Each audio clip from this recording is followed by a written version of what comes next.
Assalamualaikum dan salam sejahtera, bersama saya Muhammad Dihya Sahlan dalam berita pagi Sabah edisi Khamis 5 Ogos 2021. Pemimpin masyarakat, ketua kampung dan ketua mukim di negeri ini dikesa terus mengingatkan penduduk di kawasan masing-masing supaya tidak mengadakan sebarang majlis selepas pengubumian seperti kenduri dan tahlil. Ia bagi mengelak penularan jangkitan yang berpotensi mencetuskan kluster baru yang semakin meningkat ketika ini, khususnya berkaitan penganjuran majlis sosial.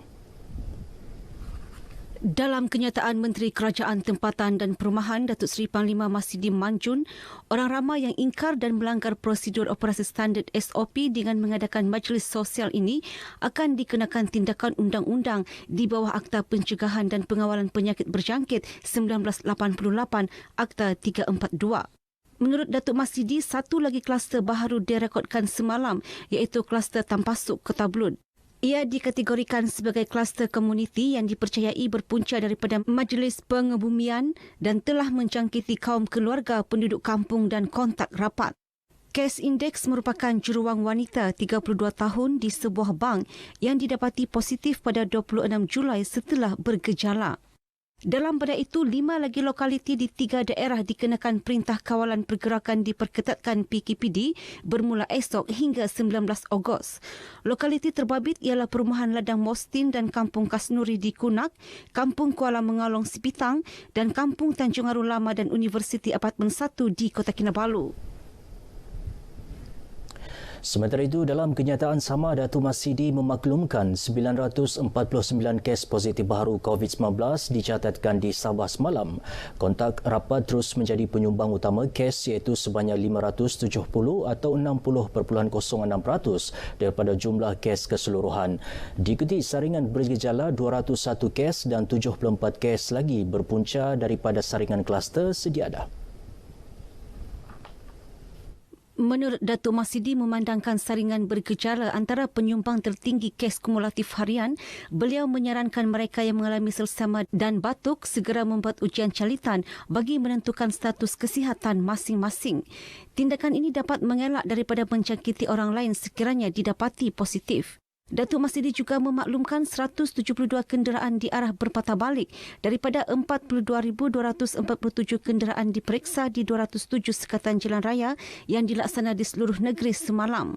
Polis Diraja Malaysia PDRM turut melaksanakan 77 hebahan melalui kereta peronda dan 1 tangkapan dibuat. Sebanyak 33 kompaun melanggar SOP COVID-19 telah dikeluarkan di seluruh Sabah melibatkan pelbagai kesalahan. Pihak berkuasa tempatan juga mengeluarkan 6 notis iaitu 4 di Keningau dan 2 di Kudat hasil pemeriksaan terhadap 1,140 premis perniagaan. 3 notis amaran dikeluarkan kepada premis perniagaan yang tidak mengikuti SOP menerusi rondaan ejen basmi COVID-19 dan rondaan pemantauan pematuhan SOP peringkat komuniti oleh Angkatan Pertahanan Awam Malaysia APM. Baik, seterusnya kita ikuti statistik kes jangkitan COVID-19 mengikut daerah dan kadar vaksinasi bagi Sabah.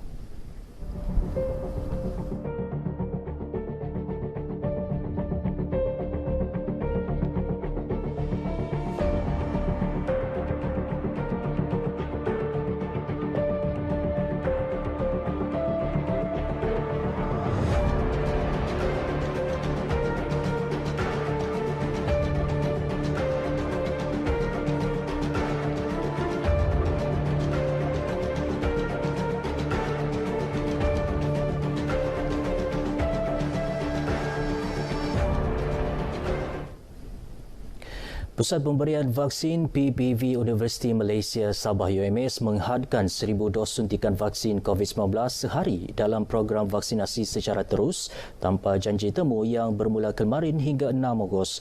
Program juga mengutamakan penerima berumur 40 tahun ke atas atau golongan komorbid. Pengarah Hospital UMS Profesor Dr. Helen Benedict Lasimbang berkata, inisiatif ini bagi mempercepatkan pemberian vaksin kepada penerima yang sudah berdaftar menerusi aplikasi MySejahtera namun masih belum mendapat tarikh janji temu. Ia sekaligus meningkatkan kadar vaksinasi penduduk negeri ini. Kami buat sebab kami mahu rakyat Sabah cepat-cepat mendapat herd immunity ya.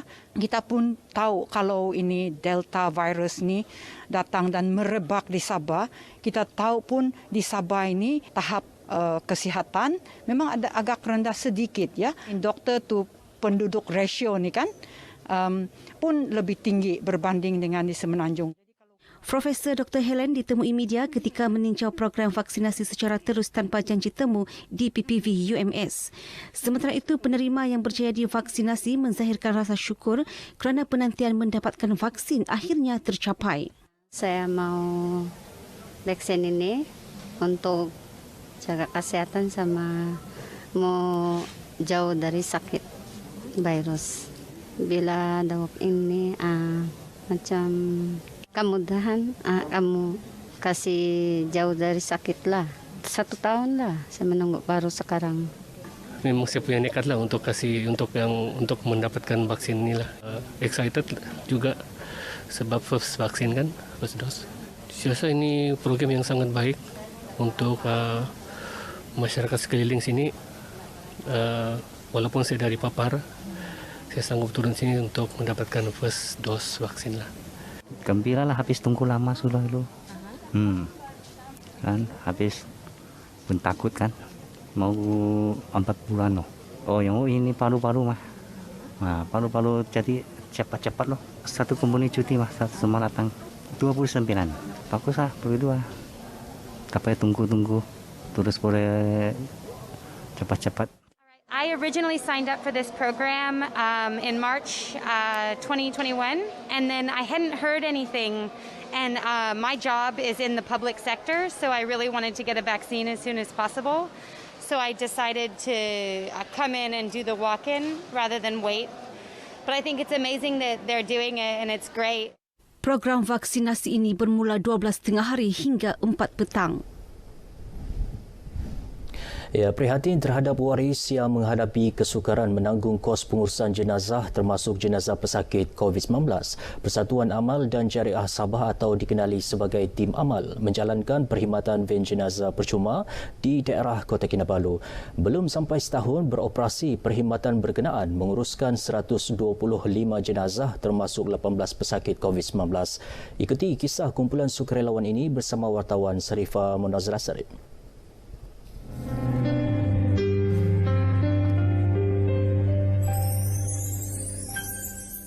Pengasasnya Masrul Guding berkata, kumpulan ini mula beroperasi pada 20 Oktober 2020 dan mendapat tauliah Kementerian Kesihatan sebagai kumpulan keempat mengendalikan atau membawa jenazah COVID-19. Mengakui ianya bukan tugas mudah, namun demi membantu waris yang tidak berkemampuan, maka ianya harus dilakukan. Ini kita lihat daripada segi agama kita perlu bantu saudara-saudara kita yang kehilangan insan tersayang kan. Jadi kami hanya mampu menyediakan van jenazah ini untuk meringankan beban waris. Jadi kami sedialah menghantar jenazah ke mana sahaja. Untuk jenazah COVID-19 memang sangat mencabar sehingga hari ini kami sudah hampir menghantar jenazah COVID 18 jenazah termasuk bukan Islam. Meskipun pergerakan pengurusan jasad COVID-19 dipantau sepenuhnya, Kementerian Kesihatan, Tim Amal memastikan sukarelawannya tahu mengenai tata cara pelindungan diri termasuk pemakaian PPE. Risiko dijangkiti COVID-19, pengurusan massa dan menyaksikan sendiri emosi waris pesakit COVID-19 antara cabaran yang dilalui. Tugas saya ni daripada ini persatuan driver lah. Apabila kena panggil malam, dah kira masa, cari-cari kru-kru, kasih bangun macam subuh begitu. Mau tak mau ada orang tidak orang mesti jalan juga. Tapi sebelum jalan tu biasalah cek maintenance bin dulu. Pertama kali pakai PPE memang tak selesa lah dari segi pernafasan bila kita usung jenazah yang cara biasa dengan COVID ni kan. Pergerakan sedikit pun pernafasan tu macam perlukan udara yang lebih. Di mana kita kena mengangkat jenazah dan mengubumikannya. Pengalaman saya adalah menguruskan COVID ni kan.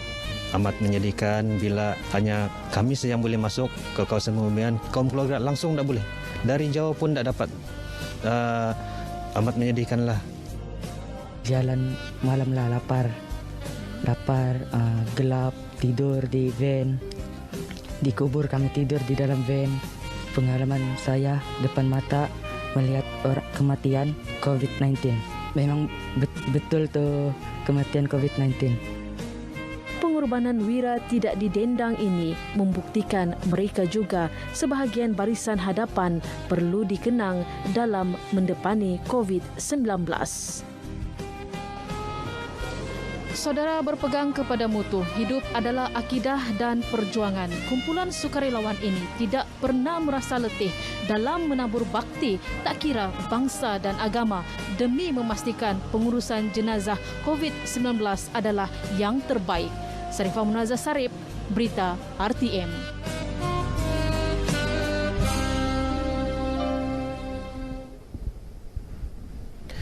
Baik, situasi semasa wabak denggi di Sabah, jumlah kumulatif kes denggi meningkat kepada 1,030 kes dengan pertambahan 8 kes baru semalam.